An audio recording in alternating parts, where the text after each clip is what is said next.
مشاهدينا في كل مكان، اسعد الله مساءكم اينما كنتم بكل خير. نشرة الاخبار نقدمها لكم من الفضائية الارتيان، نسهلها بالعناوين.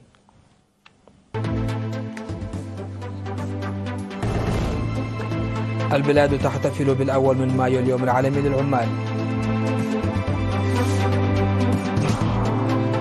اختتام المنافسات الرياضية للقوات الخاصة.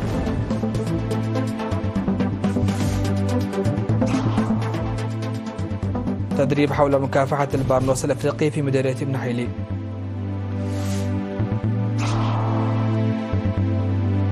المجلس الانتقالي في هايتي يعين رئيسا جديدا للوزراء.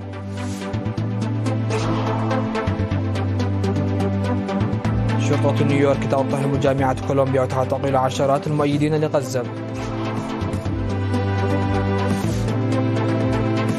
وحاملة الطائرات الصينية الجديدة تبحر لإجراء تجارب بحرية لأول مرة. أهلا بكم إلى تفاصيل النشرة. احتفلت البلاد اليوم الأول من مايو بيوم العمال العالمي على مستوى البلاد للمرة 33 في قاعة الكونفدرالية الوطنية للعمال تحت شعار الكفاءة المهنية دافع للتنمية. وقال نائب الأمين العام للكونفدرالية الوطنية للعمال السيد كبر أب كيداني في كلمته التي ألقاها في الحفل الذي حضره كبار المسؤولين في الحكومة والجبهة بينهم وزراء، إنه في ظل الظاهرة العالمية الحساسة يتعين على إريتريا مواكبة الوضع الحالي. وذكر أن التقدم الذي حققته البلاد في توفير التعليم المجاني وفرص التدريب والعدالة الاجتماعية يبعث على الفخر. وذكر أن التنمية ينبغي أن تكون مدفوعة بالكفاءة المهنية. وأوضح المدير العام لقسم العمل بوزارة العمل والرعاية الاجتماعية السيد ولديسوس إليسا أن المرحلة تتطلب منا الحفاظ على قيم العمل التي ساهمت في انتصار ثورتنا ومكنت بلادنا من الحفاظ على سيادتها والمضي قدما في بناء الوطن وتطويره، فضلا عن تحديد احتياطات الموارد البشرية على أساس الإدارة الفعالة للعمل وخلق فرص العمل في الوقت المناسب وتنظيم الدورات التدريبية وضمان السلامة والصحة المهنية وتأمين الضمان الاجتماعي، مشيرا إلى أن ذلك يعد من أهم العوامل المؤدية إلى تعزيز وتقوية علاقات العمل السلمية. وأشار السيد سلمون كفلي الذي ألقى كلمة في الحفل الذي تخللته الفقرات الفنية نيابة عن اتحاد أصحاب العمل الإريتري إلى أن قضية العمل تمثل أولوية قصوى في إريتريا، مضيفا أن إعلان قانون العمل الصادر عن الحكومة الإريترية عام 1991 يعد مثالا على ذلك، موضحا سريان العمل على تعزيز العلاقات الثلاثية. وفي الوقت نفسه تم الاحتفال باليوم الأول من مايو يوم العمال العالمي على مستوى إقليم جنوب البحر الأحمر، وقد حفلت المناسبة بعروض تعظم مكانة اليوم بما فيها مسيرات عمالية. وحث رئيس الكونفدرالية الوطنية للعمال في الإقليم السيد حسين خالد في رسالته التي أشار فيها إلى نضال العمال الإريتريين في المراحل النضالية الماضية، حث العمال على تعزيز منظماتهم وزيادة مساهمتهم، لأن برامج بناء الوطن تعتمد أيضا على إنتاجية العمال. الجدير بالذكر أن الأول من مايو اليوم العالمي للعمال لهذا العام يحتفل به على المستوى العالمي للمرة 134. اختتمت يوم أمس 30 من أبريل في ملعب راس حماس المنافسات الرياضية للقوات الخاصة التي جرت بين 6 أندية للرجال والسيدات لفترة شهرين.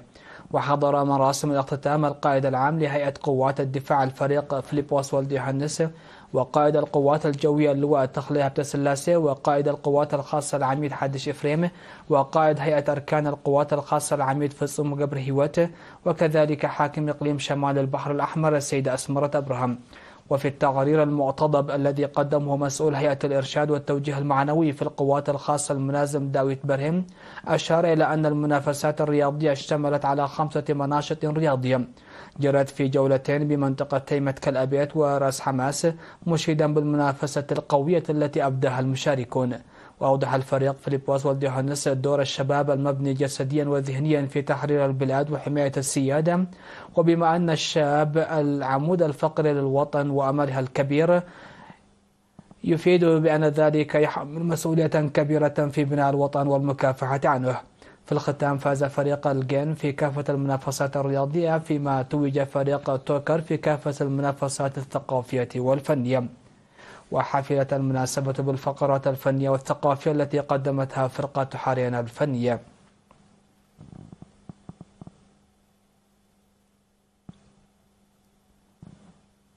أجرى مكتب الزراعة في مديرية ابن حيلي تدريبا ل20 مزارعا حول التركيب البيولوجي لحشرة البرنوس الأفريقي وطرق الوقاية منها إذا استمر لمدة يومين.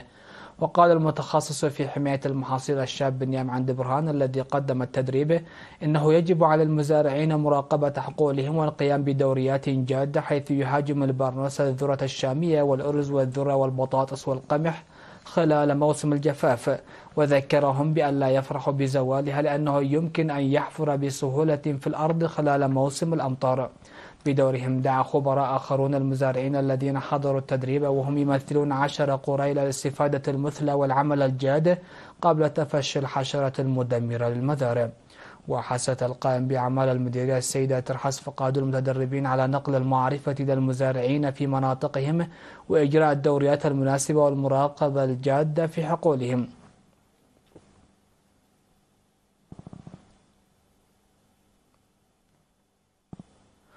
نظمت في مديرية حقات فعاليات الأسبوع الثقافي والرياضي هدفت إلى تعزيز أداء الطلاب والمدارس من خلال تعزيز الأنشطة الثقافية والفنية والرياضية في الفترة من 24 إلى 27. وقال مدير مدارس المديرية الأستاذ إدريس عبد إن اليوم شارك فيه 656 متسابقا من كافة المدارس، واشتمل الأسبوع على كرة القدم وألعاب القوى والبلياردو والدمنة والمعلومات العامة والمناظرة وفن الخطابة. وقال رئيس فرع وزارة التعليم في إقليم عنسبة السيد كفلي عند ميكائيل أن الأسبوع كان جزءا من الجدول الأكاديمي، ودعا المدراء والمعلمين والجهات المعنية الأخرى إلى زيادة تعاونهم من أجل مشاركة ونتائج أفضل. وقال المدير التنفيذي لإدارة مديرية حقات السيد تخلى هيمانوت مسائلة أن الأسبوع له تأثير كبير على توجيه ميول الشباب، مناشدا المدارس لبذل جهود حثيثة بهدف تقديم محتويات متميزة من حيث النوع. وأخيرا تم توزيع الجوائز على الفائزين من الأفراد والفرق والمدارس.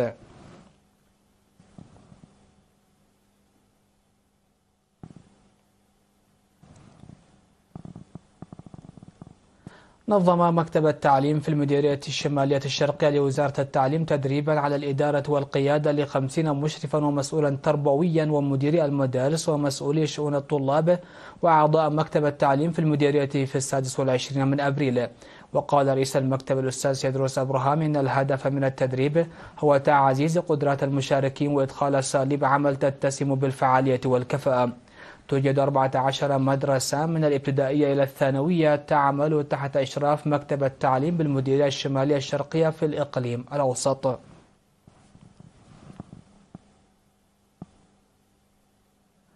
افتتحت فصول دراسية إضافية في منطقة عد مرهوة في مديرية ماي مينيت تم بناؤها عبر الأهالي لحل النقص في الفصول الدراسية.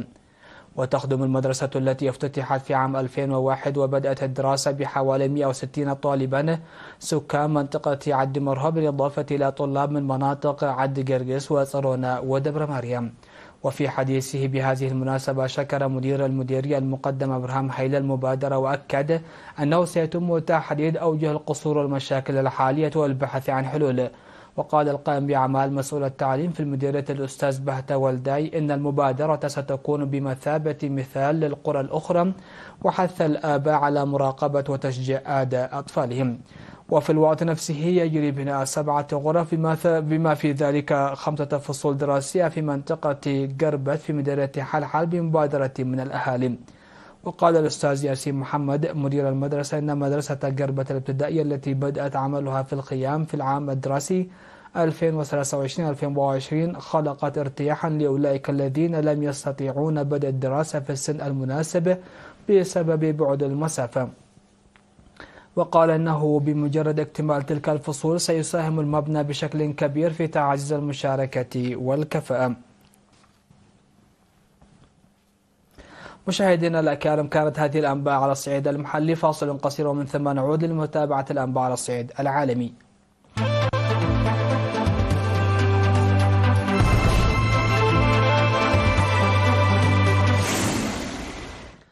أهلا بكم. على الصعيد العالمي، عين المجلس الانتقالي في هايتي وزير الريادة السابق فريتز رئيسا جديدا للوزراء في البلاد حسب ما ذكر الإعلام المحلي، ويحل بالإنذار محل ميشيل باتريك الذي تولى رئاسة الوزراء بشكل مؤقت يوم 25 من أبريل عند تنصيب المجلس الانتقالي واستقالة أرييل هنري من منصبه.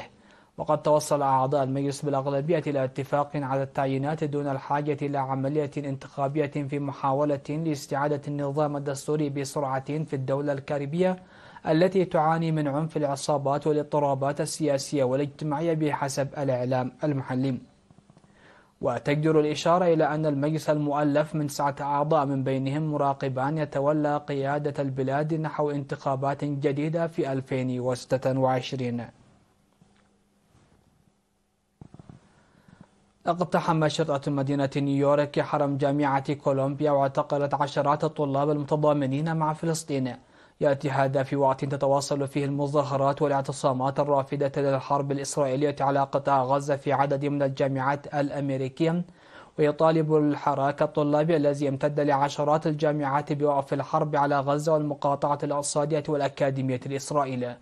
وبدأت عملية الاقتحام بمنطقة منهاتن، وقامت الشرطة بإجلاء متظاهرين والصحفيين من محيط قاعة هاملتون التي يعتصم بها الطلاب وأساتذة بالجامعة للمطالبة بوقف الحرب الإسرائيلية على قطاع غزة. وقال متحدث باسم شرطة نيويورك أن القوات أخلت الحرم الجامعي من المحتجين في غضون 3 ساعات وألقت القبض على العشرات.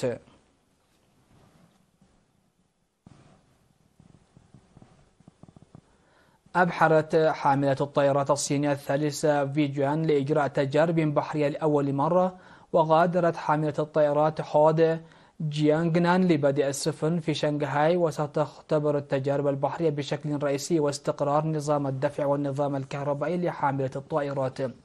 ومنذ إطلاقها في يونيو عام 2022 أكملت فوجيان تجارب الإرساء وأعمال التجهيز وتعديلات المعدات، واستوفت المتطلبات الفنية لإجراء التجارب البحرية.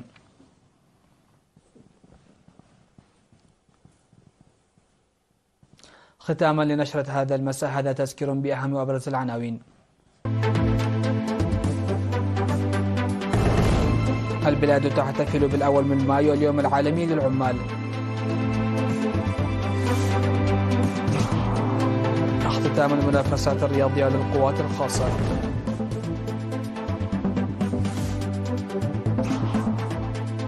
تدريب حول مكافحة البرنوس الأفريقي في مديرية ابن حيلي.